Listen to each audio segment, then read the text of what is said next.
జిల్లా కుప్పం నియోజకవర్గం శాంతిపురం మండలం సంతూరు గ్రామంలో గత 25 సంవత్సరాలుగా మేము నివసిస్తున్నటువంటి ఇళ్లను యంత్రాల ద్వారా కూల్చేశారు. సీఎం సార్ మాకు న్యాయం చేయండి అంటూ 25 కుటుంబ సభ్యులు ఆవేదన వ్యక్తం చేశారు.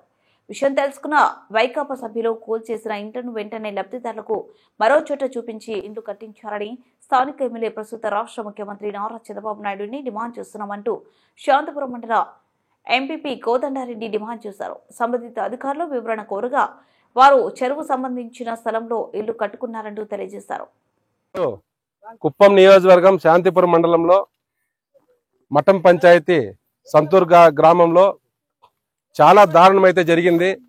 ఎందుకంటే ఇక్కడే చూస్తున్నారు, పాప మా పసిపిల్లోడు నడవలేని స్థితి. ఇలాంటి బీదోళ్ళంతా చాలా మంది ఇక్కడ దాదాపుగా 25 సంవత్సరాల నుండి మేము వచ్చి ఇక్కడ విచారిస్తే మీరు ఎప్పుడు మొన్న ఏమైనా ఈ నెలలో ఏమైనా కట్టుకున్నారా గృహాలని అడిగితే 25 years నుంచి ఇక్కడ ఉన్నారంట. 30 సంవత్సరాలకే ఉండే ఇల్లు కూడా ఉన్నాయి ఇక్కడ. వాళ్ళకి గతి లేకుండా వాళ్ళకి వేరే దగ్గర ల్యాండ్ ఎక్కడా లేదు, ఇల్లు లేదు. అలాంటి బీద వాళ్ళంతా వచ్చి ఇక్కడ కట్టుకున్నారు. 25 years నివాసం ఉంటున్నారంట. వాళ్ళకైతే ప్రభుత్వము మంచి ఉద్దేశంతోనే చెరువు ఖాళీ చేయాలని చెప్తా ఉంది. కానీ ఎందుకు చెప్తున్నానంటే వీళ్ళకి అందరికీ ఎక్కడ ప్రభుత్వ స్థలంలో లేఅవుట్ వేసి ప్రతి ఒక్కరికి ఒక ఇల్లు కట్టించి తర్వాత వీళ్ళని ఖాళీ చేపిస్తే మంచిదని చెప్పి ఇక్కడున్నంతా కూడా చాలా ఏడుస్తున్నారు.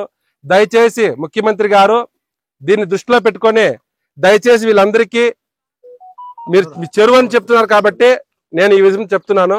ఎక్కడో ఒక ప్రభుత్వ స్థలంలో లేఅవుట్ ఏర్పాటు చేసి ఇక్కడ ఉన్న దళితులు కానీ అందరికీ ఒక ఇల్లు కట్టించి ఈ పని చేసింటే బాగుండు. కానీ ఇది చాలా మీరు చేసిండేది చాలా దురదృష్టమైన పని. వీళ్ళకి పునరావాసం కల్పించకుండా మీరు చేసినారంటే చాలా దారుణంగా ఉంది. అది కుప్పం చంద్రబాబు నాయుడు సొంత నియోజకవర్గంలోనే ఇలాంటి బీద వాళ్ళకి ఇలాంటి అన్యాయం జరుగుతుందంటే ఇంకా రాష్ట్రం అంతా మీరంతా కూడా ఆలోచన చేయాల్సిన పరిస్థితి. దయచేసి ఇది సీఎం దృష్టికి పోకుండా జరుగుతా ఉందా లేదా ఆయనకే తెలిసి జరుగుతా ఉందని చెప్పి కూడా చంద్రబాబు నాయుడు దృష్టికి పోవాలని కూడా మేమంతా కోరుతున్నాము. ఎందుకంటే ఇప్పుడు ఉండేదానికి కూడా వీళ్ళకి ఇల్లు లేకుండా అంతా బయట ఉన్నారు. ఇప్పుడు వర్షం లేదు కాబట్టి ఎక్కడో బీట్లో పనుకొని ఉన్నట్లున్నారు. భోజనం వసతి లేకుండా డైలీ కూలి చేసుకునే వాళ్ళు. దయచేసి ఇది చెరువు నిండితే కూడా వీళ్ళు ఉండే ప్లేస్కి రాదు. ఎందుకు వీళ్ళ మీద ఖర్చు కట్టి ఈ విధంగా చేస్తున్నారని చెప్పి అధికారులు మేము అడుగుతున్నాము. వీళ్ళందరూ కలెక్టర్ గారి దృష్టి కూడా తీసుకుని వెళ్తే కూడా వాళ్ళు సమయం ఇచ్చినారంట. కానీ లోకల్ గా తహసీల్దార్ గాని లోకల్ లీడర్లు ఏం చేసినారో అర్థం కాలేదు. దయచేసి వీళ్ళందరికీ తక్షణమే ఒక లేఅవుట్ ఏర్పాటు చేసి ప్రతి ఒక్కరికి ఇల్లు ఇవ్వాలని చెప్పి